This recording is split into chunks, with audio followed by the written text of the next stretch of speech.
المجد والخلود لشهدائنا. طبعا حبينا نحن نساوي هاي الندوه مو راح نحكي شيء جديد لا، ولكن نحن كاداريات كنساء موجودين بالاداره شو هي المهام اللي تقع على عاتقنا مشان نبني هاي المرحله بشكل صح، مشان نبني مؤسساتنا نبدا بهاي المرحله واستفاد من الاخطاء اللي نحن وقعنا فيها، كيف بدنا نبني في هاي المرحله بشكل سليم. موضوع السلام كلياتنا بنعرف دائما الشعوب النساء دائما الشعوب المضطهده اللي عم تعيش صراعات دائما عم تنادي بالسلام وتحاول دائما تحل مشاكلها عن طريق السلام، حتى الشعب الكردي الشعب السوداني بالتاريخ كل الشعوب دائما حاولوا يحصلوا على حقوقهم بالاساليب السياسيه الديمقراطيه، ولكن عندما هاي الاساليب ما تنتصر الواحد يلجا لشيء ثاني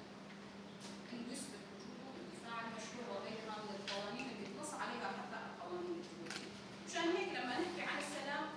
نحكي على تقبل الاخر، نحكي على المساواه، نحكي عن العداله، نحكي عن التنوع، نحكي على بناء الجسور، كل هالمواضيع لما نحكي عن السلام، السلام يتضمن كل هالمواضيع، ويمكن تجربتنا بالشمال وشرق سوريا تحتوي مثال على ذلك. نحن بسوريا هذا بالشمال وشرق سوريا كل المكونات موجوده تتعايش مع بعض، كل الاديان موجوده تتعايش مع بعض، في مشاركه جميع المكونات في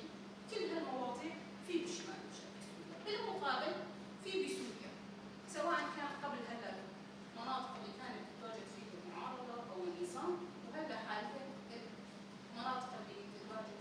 فيها. يجب ان ينصب التركيز على تحقيق انتصار شامل لقضيه المراه، بدءا من معالجه اثار الحرب وصولا الى بناء السلام المستدام، وهذا يتطلب تطوير ادوات جديده للعمل النسوي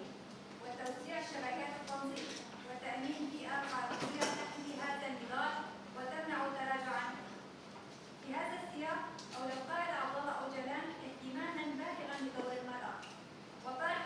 مشروع ايديولوجيه تحرير المراه باعتبارها فلسفه ونضالا شاملا يخص جميع النساء. هذه الفلسفه تمثل اليوم مرجعيه فكريه عميقه في طريق التحرر، وقد ابداها القائد الى كافه نساء العالم،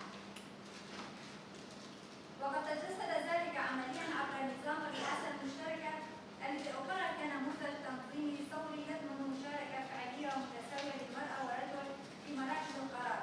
ويعكس روح النديه الحره في الحياه السياسيه والاجتماعيه بديلا عن العلاقه التبعيه التي فرضتها الذهنيه الذكوريه. هذه الذهنيه لا تؤثر على المراه فقط بل تصيب الرجل ايضا، يستسرع فيه سلوك الهيمنه وتفقده جوهر العلاقه الحره، مما يؤدي الى اختلال التوازن الاجتماعي برمته. لذلك فان المراه ليست فقط ضحيه للذهنيه الذكوريه، بل هي ايضا الفاعله الاساسيه في تفكيكها واعاده بناء العلاقات على اساس من العداله والوعي والتحرر، لتعيد جوهر السياسه الى حقيقتها الاصيله باعتبارها فلسفه المجتمع لا وسيله للهيمنه والتصور. ومن هنا تبرز الحاجه الى تمكين النساء سياسيا ومؤسساتيا عبر برامج تدريب وتاهيل القيادات وتعزيز وجود المراه في مراكز القرار، ليس فقط عبر الكوتا بل عبر تراكم الخبره وبناء الشخصيه القياديه الحره. المراه تملك من الوعي والاراده ما يؤهلها لقياده المجتمع باكمله،